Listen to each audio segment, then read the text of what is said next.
All right, guys, this is a part two video version of a podcast on Tru Niagen, the role of Niagen in our body, because I'm all about improving ourselves today so that we are our best self in the future. And I'm trying to be in my prime when my 70, 80-year-old self happens. So I am going to dive in with Mona about Niagen, and we're going to go a little deeper dive than we did on our audio version podcast because I like visuals. I learn by seeing. So I asked her to share some slides. We'll have a conversation as we go. So thanks for coming on to dive in a little deeper, as I always love to understand the why and see it and get it all in my brain. Yes. Thank you, Debbie. How are you doing? I am good. I just was working on sitting outside for the last hour, working on my computer in the shade hat. So I just love this time of year when you can get fresh air and natural sunlight in the morning. And just, I swear my mood changes drastically when it's cloudy versus sunny, which is why I moved to North San Diego. So it's thriving in the Yes. outdoors for quality of life. Yes, it was cloudy and rainy for like 3 days. I'm in Colorado, and it's like Monday, Tuesday, Wednesday were cloudy and rainy, which is really odd for Colorado. And it's finally sunny again. It's supposed to be in the 70s this weekend, so I'm excited. I know it doesn't, does it change your mood when it's, I mean, you live out in Colorado, it's kind of outdoor living space as well as California. Yeah, 100% changes my mood. I don't know how anybody can live in the Northwest. That's where I came from. I was like that. I would, granted, if it was the only thing I knew, I grew up in North Dakota and freezing cold weather in winter was all I knew. So you get Yeah. used to it. So I guess if rain was all I knew, there wouldn't be a difference. But now that I know better, that's the thing. Know better, do better. Yeah. Well, I always say you don't know what you don't know. So if you just, Yeah. that's all I know is this is weather. It's like people I meet when I'm in Hawaii that never left the island. That's all they know is it's Yeah. nice to go Groundhog Day over and over again. So Yeah. today I've been really talking about this a lot on just solo videos on, investing in our health. I saw some ad on a video showing about, financial investments for our future for retirement funds. And I had this big aha moment that it's shocking to me how many people probably all put money in 401k and invest in stocks a little bit, at least a little bit, some more than others. But why don't we do that for our own health? It's so crazy. I got blood work done, and my sister was like, "Are you okay?" I go, "Yeah, I get it done every 4 months because I want to be ahead of the game." So, Hmm. talking today about Niagen and the role of Niagen and what it does for our health and how we don't want to wait until we're sick, people. So, tell me a little bit what your thoughts on that, and we'll go into some slides to get visual. 100% agree with you on that. There are things that I wish I would have known, back in my 20s that I could have like, oh, well, I could have done that, to help improve my health, especially now.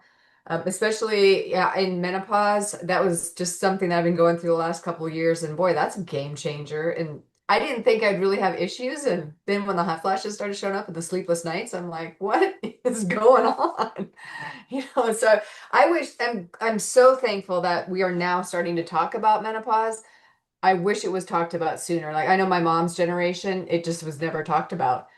Mm-hmm. And they had to go through and kind of suffer. And so now I think with an aging perspective, and now we know so much about how important the cell is, and that the cells are the foundation of our health, and we really have to give cellular nutrition. As a dietitian, I think about nutrition a lot. And so if we think about food and food goes and feeds our body, and we think a lot about organs and organ systems, we don't necessarily think about the very basic fundamental part of those organ systems, which is the cell.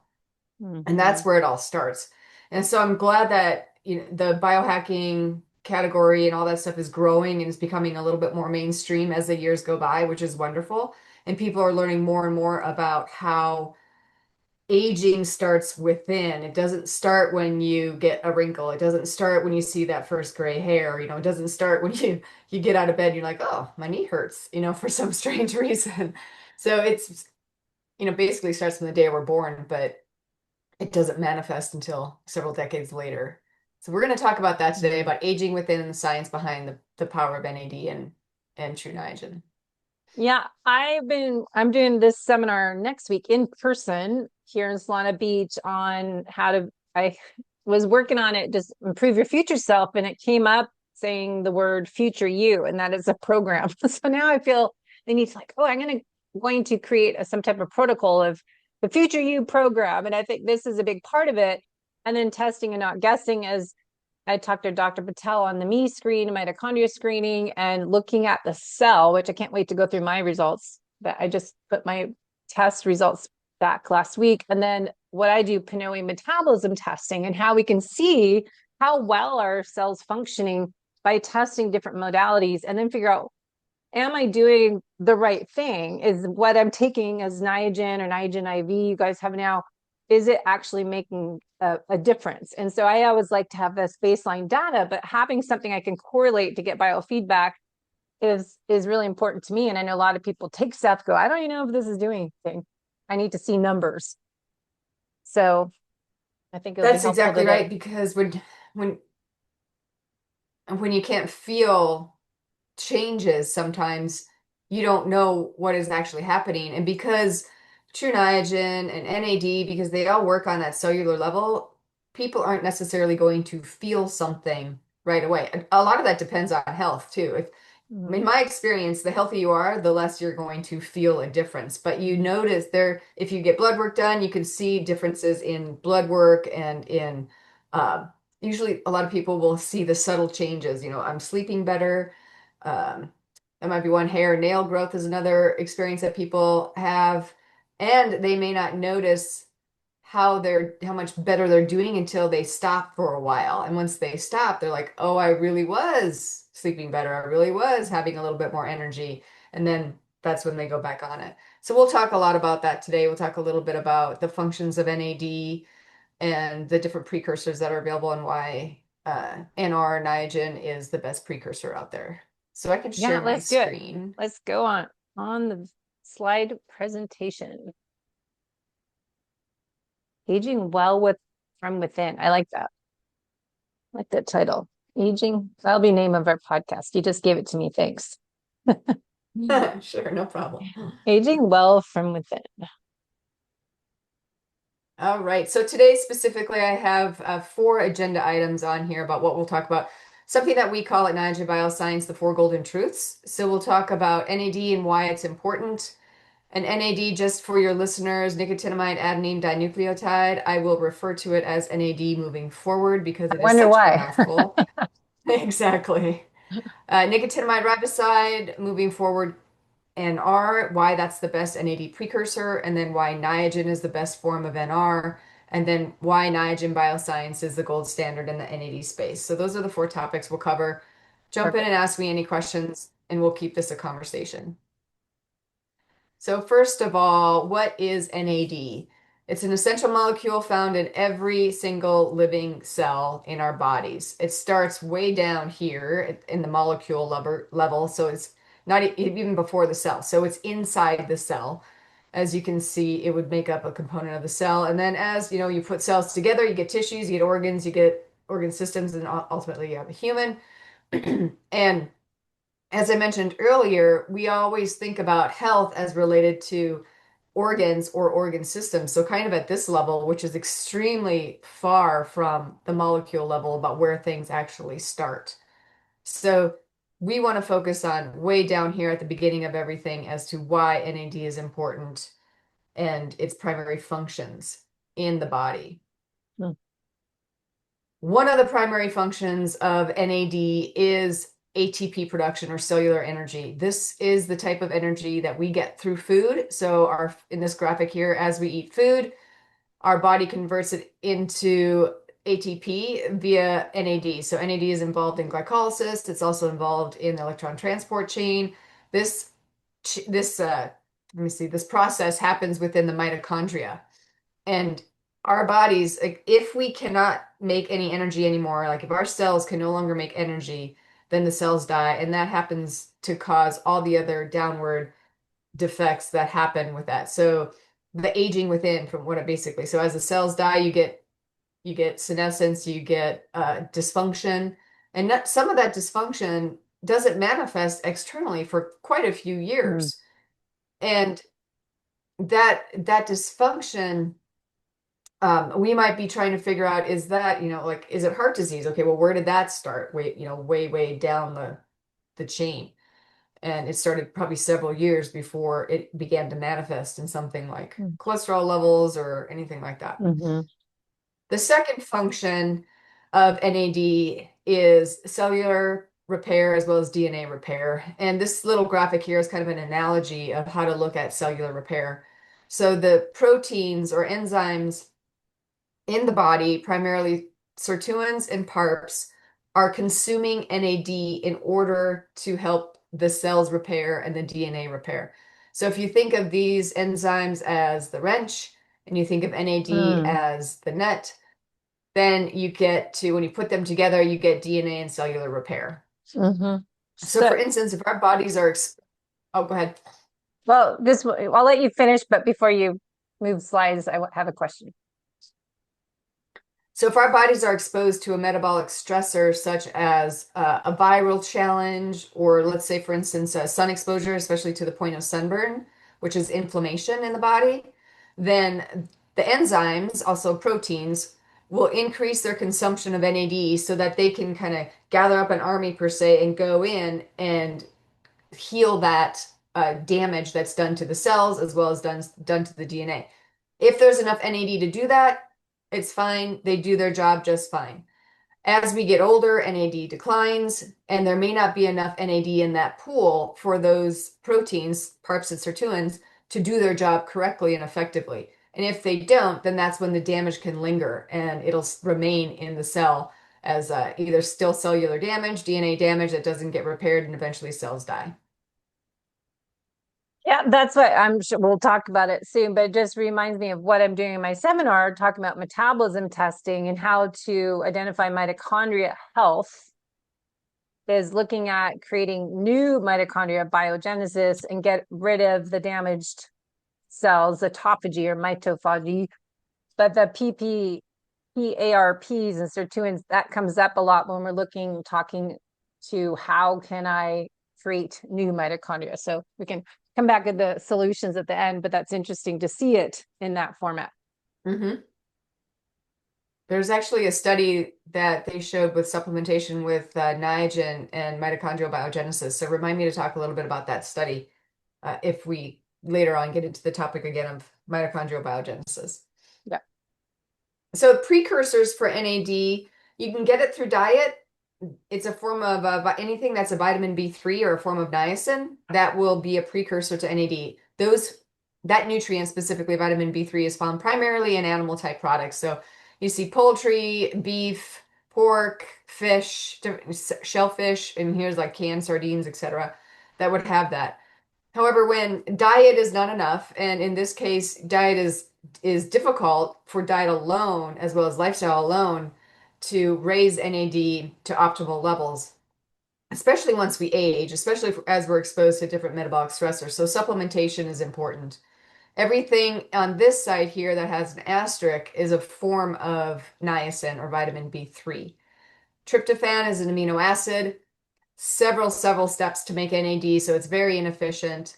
And then NMN, also not classified as a vitamin B3. But here we've got nicotinamide, niacinamide, you might hear niacin, and nicotinamide riboside. As I mentioned, NAD declines with age, and there's a couple studies that show by 65% between the ages of 30 and 70, your NAD will decline. But it's also declining not only with time, but also with repeated exposure to these metabolic stressors. Anything like overtraining. Hmm. So, especially to the point where you're not able to recover for your subsequent exercise bout. I think 2 days in football. Mm-hmm. Immune stress. Go ahead. Are these related to oxidative stress? Is that what you're referring to, metabolic stressors? No, it can include oxidative stress. That's primarily down here with some of the environmental factors, but all of these, such as even immune stress, any kind of a viral challenge or bacterial challenge, that's going to cause some oxidative stress in the body. So, oxidative stress is one of the factors in the different metabolic stressors as a whole that can deplete NAD. Hmm. Excessive sun exposure, especially to the point of sunburn, which is inflammation, environmental factors, pollution, etc. Sedentary lifestyle, which we all realized how sedentary we became once COVID hit. Overnutrition and overnutrition in the form of high fat, high sugar diets. So the kind of the standard American diet, which is very high fat, high sugar, and then also excessive alcohol intake. But not high fat. Would you say it's more the bad fats, not high fat, trans fat, or the combination of high fats and high carbs? That's interesting because I asked that same question, as a dietitian. Some of these studies have come out about high fat, high sugar, and they didn't look at the type of fat. Some of this data is preclinical, so it's done on mice, and they were given most of the time they're given glucose, so it's a definitely a Mm, very fast absorbing type sugar, and the fat was not defined as to what type of fat it was. But mhm. just, typical nutrition, it's going to be, from my perspective, it's going to be the highly processed white flour, white sugar type of carbohydrates, and then the trans fats for sure, and probably some excessive, I'll say excessive intake of saturated fat, because there's still some amount of saturated fat that's still healthy to include. It also depends on your activity level. You can't sit on the couch and eat steak 3 times a day for and expect to be, quote, healthy. Mhm. All right, why is nicotinamide riboside the best precursor? So I'll talk a little bit, when I had mentioned the precursors before, I'm going to go into a little bit more detail as to why NR over the other precursors that I have. First of all, specifically about NR, it is a unique form of vitamin B3, otherwise known as niacin. As you can see here in this graphic, it crosses the cell membrane intact with this transporter here, and then turns and converts into NAD in 2 simple steps. In the next slide, I want to point out a little bit about some misinformation that people might be hearing and reading on the internet.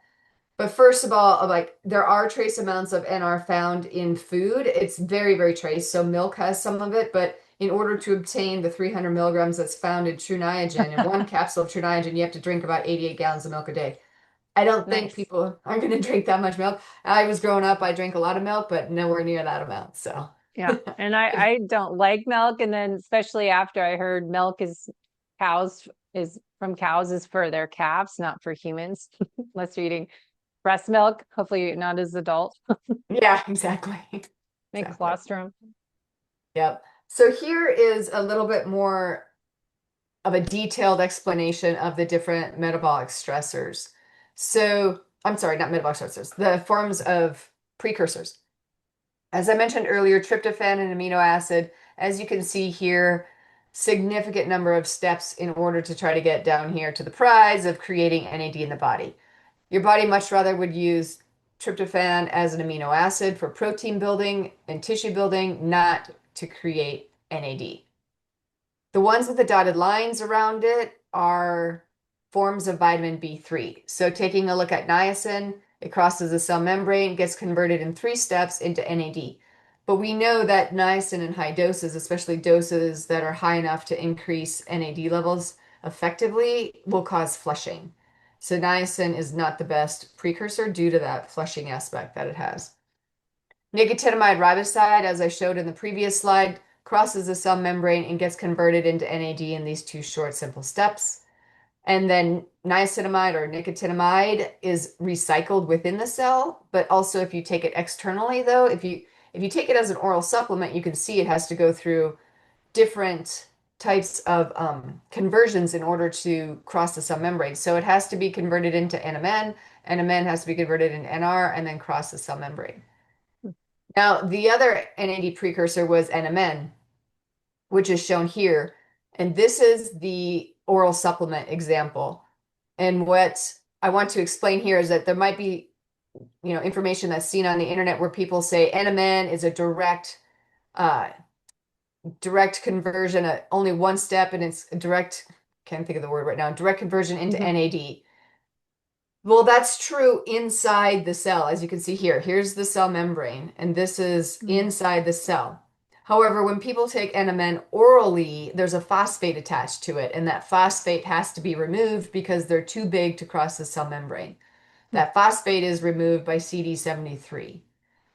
And once that phosphate's removed, you have NR. And then NR crosses the cell membrane and converts in 2 steps to NAD. So if you ever hear that NMN is a direct precursor to NAD inside the cell, that's true, but not as an oral supplement. It is Mm. not true. Same thing with NAD. There are NAD, NADH supplements on the market that people could take as an oral supplement. Very, very inefficient. As you can see here, has to go through multiple steps to be converted.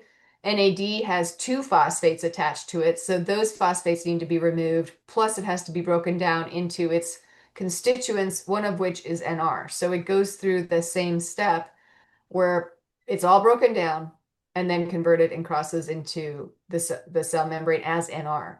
So NR is the most efficient NAD precursor that anybody can take in order to increase NAD. Hmm. Just So a summary one here. pause on that. I just comment how amazing the body is. And I was like, all the steps is so amazing. But then I always think it's amazing whoever figured this stuff out. That's amazing. How would you even know all that? So, anyways, Yes, that's we it's can thank all of fascinating. our biochemists for doing all this data Yeah. and Wow. finding it out. It's kind of like it just reminded me too of when the sailors crossed, the ocean they were sailing to try to find America and they were all getting scurvy and dying and all that stuff and they couldn't figure it out. But then there were limes on board and people started like the sailors started eating the limes and realized they wouldn't get scurvy when they would eat the limes, unknowing that it was vitamin C in the limes that were preventing them from getting scurvy. But yeah, Just figured interesting. out from experience. N equals one experiments, and then everyone does it. It's like, oh, we might be onto something. Yeah, everybody on the ship, and then some scientists is like, well, let's look at limes and figure out what are in limes. Okay, So wait, why? you didn't go. Can you go back over that summary chart? I stopped you on that. Can you finish? Oops. Yeah. Oops, sorry, no, I messed you up. But Nope. that was a good visual.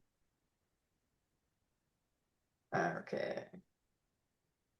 Yeah, this is a summary. So looking at NR, NMN, nicotinic acid, or niacin, and NAM. So NR, it'll boost NAD, two-step pathway, directly enters cells, does not cause flushing. We have 38 clinical studies right now that are published. There are preclinical data showing that it will activate sirtuins, which is one of those proteins to help repair the tissue and repair cells. And then also there's some preclinical data showing that during metabolic stress, such as what I was showing you, like viral exposure, etc., the body will prefer NR to create NAD over some of the other precursors, over some of these other pathways. Hmm. So why NR is a superior precursor? So I wanted to compare it directly to NMN because that's the most popular in America with regard to increasing NAD. Here's the molecular structure of NR. Here's the molecular structure of NMN. As I mentioned in the previous slide, here's that phosphate group that has to be removed in order for it to cross the cell membrane. As you can see too, even if you just cover up that phosphate, you'll see this structure right here is the same thing as NR. So that's the difference between NMN and NR.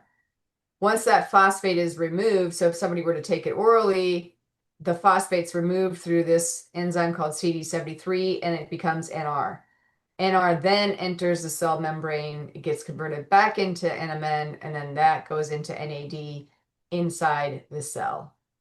Just to reiterate that point, that it happens in the cell. Mhm. Hmm. So why is Niagen the best form of NR? Niagen is a patented NR, and it's an NR chloride. This is the actual crystalline structure of Niagen and is the primary active ingredient in Tru Niagen.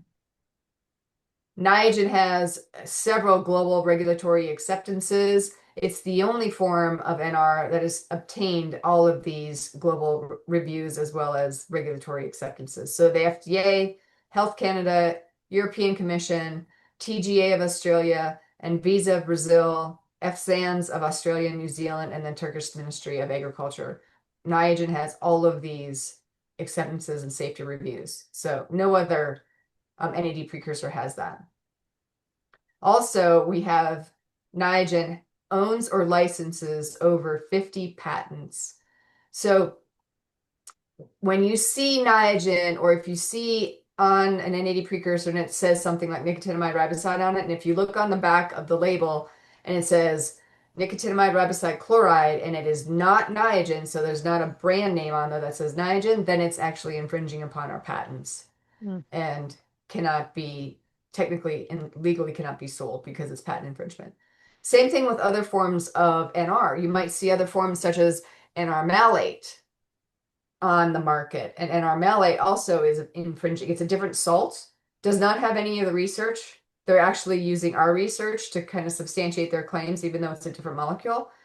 It's a different salt form, and we have patents on that. So there's no studies on that, as well as their patent infringement. So look for Niagen to all of your listeners. Make sure that you look for Niagen, and specifically by Tru Niagen, because it is by far the best NAD precursor that's out on the market. Yep. Here's another little difference, again, comparing it to NMN. There were two studies that I'll show in a little bit that show that there's a 25% more effective, Niagen is 25% more effective at increasing NAD. As I mentioned, it enters cells directly, has FDA and other regulatory acceptances, 38 published studies. There's over 40 registered human trials on clinicaltrials.gov. Niagen, the ingredient, goes through 15 different internal and third-party tests for quality, potency, purity, and safety.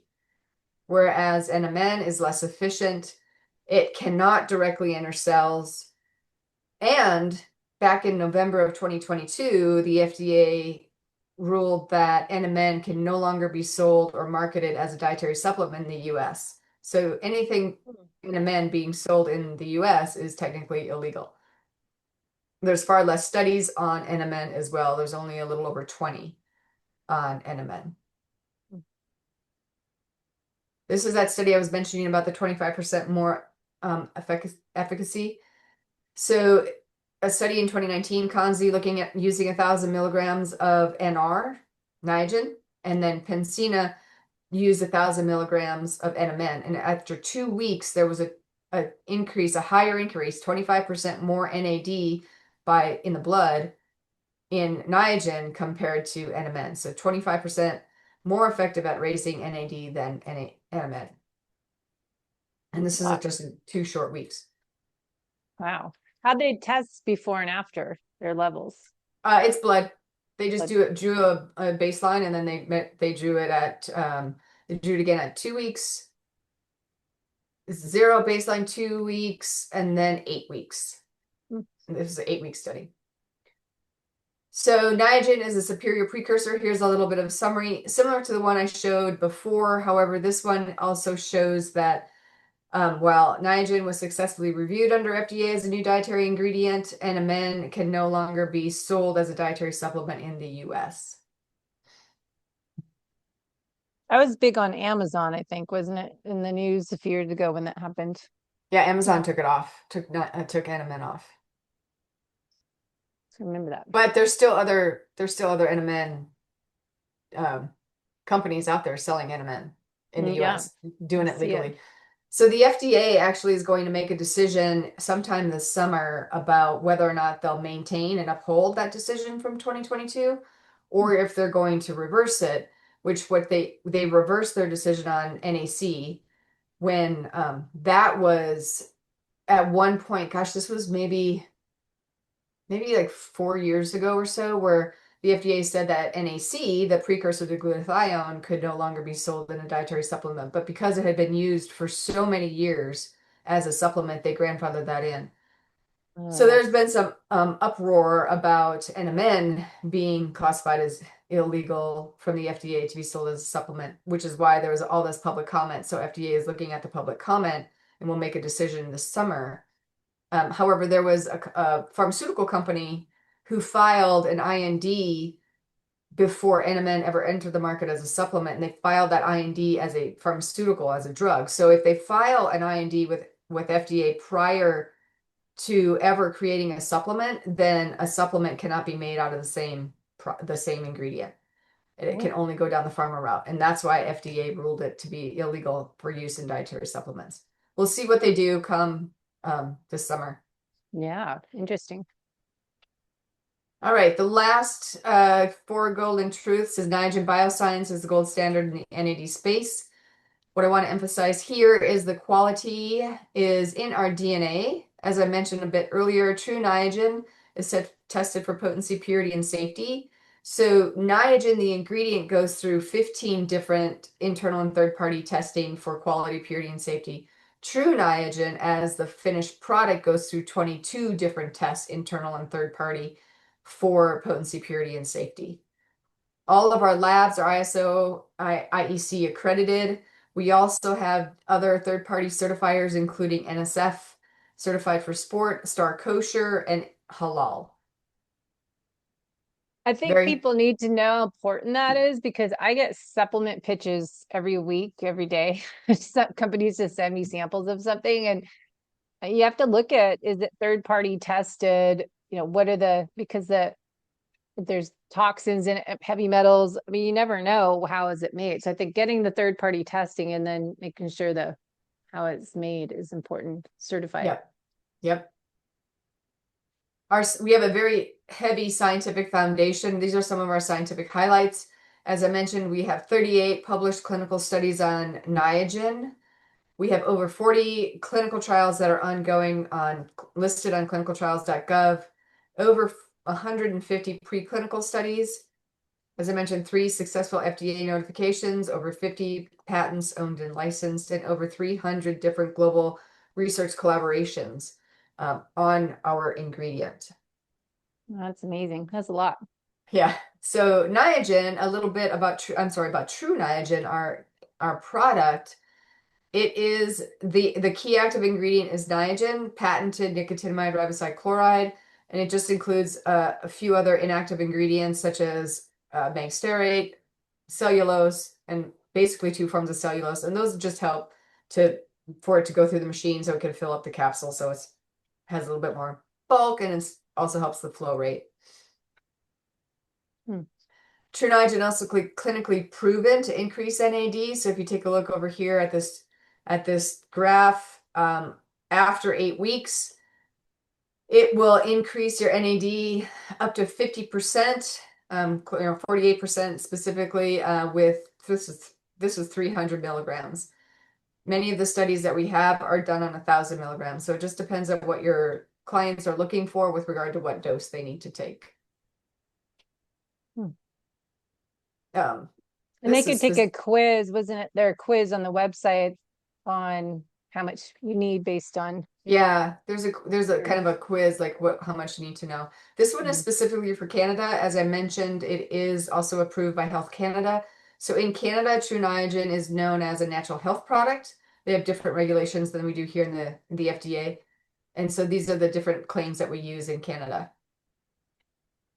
And this is our external research program. This is what I was talking about, where we had all those different accomplishments in our science. So CERP, the ChromaDex External Research Program, leads the advancement of NAD science. So it provides Niagen and placebo for independent researchers to do any kind of research. So, and we also do preclinical and clinical research.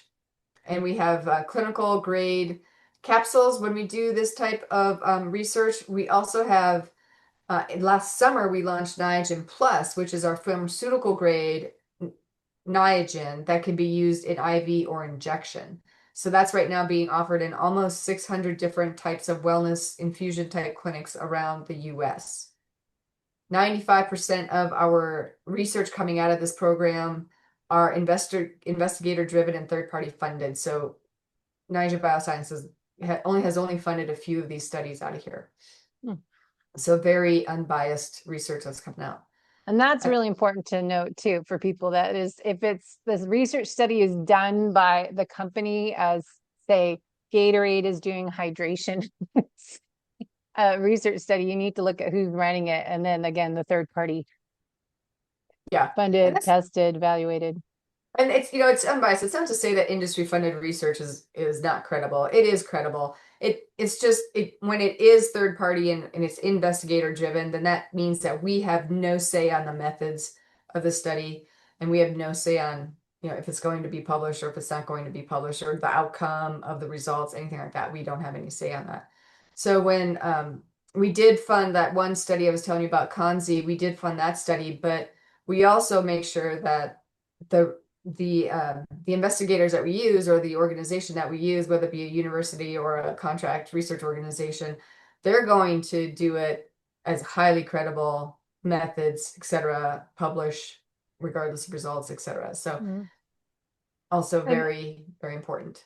because I think what you were just saying, they're not, if companies, their test results from a research study does not come out positive for them, they're not going to share it. We're not going to hear about the studies unless they're Well, successful, they right? should. They should share, they should publish regardless of the outcome. Mm. And there are some, there are some companies, most companies don't even have research on their product or their ingredients. They just Mm. tend to use what's already out in the literature that's published and it's not on their specific ingredient. Because we've got 38 studies on our ingredient, 38 human studies, and like I said, I think we're actually at 200 studies now that are preclinical. So there's a wealth of knowledge on NR and on Niagen itself as far as the benefits, the the pathways, what's going on, how does it work in the body, what is it impacting, etc. So Mm. there's very few companies out there that do that. Mm. Let's see. Yeah, that's the last one I have. Good job. Yeah, that really helps us visually. Thank you for doing that. Yeah, you're welcome. So going back to the beginning of the mitochondria, the biogenesis and autophagy with Niagen, does it play a role in creating new mitochondria? Improves function, but does that help? Yeah, so we know that most of the time new mitochondria is made, primarily with exercise. If you start exercising, then your body will make new mitochondria to support the energy needs and the demands that are coming from that new exercise. And then your body adapts. There was a study that was published out of the Netherlands that was they looked at twins who were discordant twins. So there's one lean twin and one heavy twin, and they supplemented Niagen on escalating doses, starting at 250 milligrams up to 1,000 milligrams daily over 5 months. And what they found in their results was an increase in mitochondrial biogenesis. And there was no exercise program for these Mm. twins. So it was just by simply supplementing with Niagen that they had an increase in mitochondrial biogenesis, which is great Mm. news. And that was specifically in the muscle. So they did muscle biopsies on that in that study. Yeah, that's what I keep coming down to is how healthy are we at a cellular level, but how as we age, we get more dysfunctional damaged cells and we need to create new cells. So this is a great solution. Then how do you suggest getting rid of the old damaged dysfunctional ones? Though there is another study too that showed that NR does play a role in autophagy, in clearing Oh, out some of those damaged cells.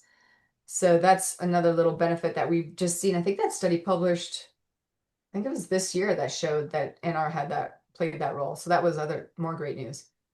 would you stack this certain time of day, morning? I know we talked about before, and then with the sauna, because I was trying to do sauna detox protocol. Do you have any ways to Uh, put Niagen? Well, there's no data on taking supplementing with Niagen and then doing sauna. So normally we recommend supplementing in the morning or at lunch because it might keep people awake. It depends on how it impacts their energy. So supplement in the morning or at lunch, and they can put their sauna in there whenever it's appropriate. Yeah, I was just questioning because I'm working on my pre-sauna and Uh, post-sauna stack to enhance cell autophagy and helping with mitochondria and all the benefits from sauna session. But I do it in the evening before I wind down. It's kind of start of the evening wind down session. So I'm always looking at what can I do to make the most out of that session. yeah, you So can give it a any, try.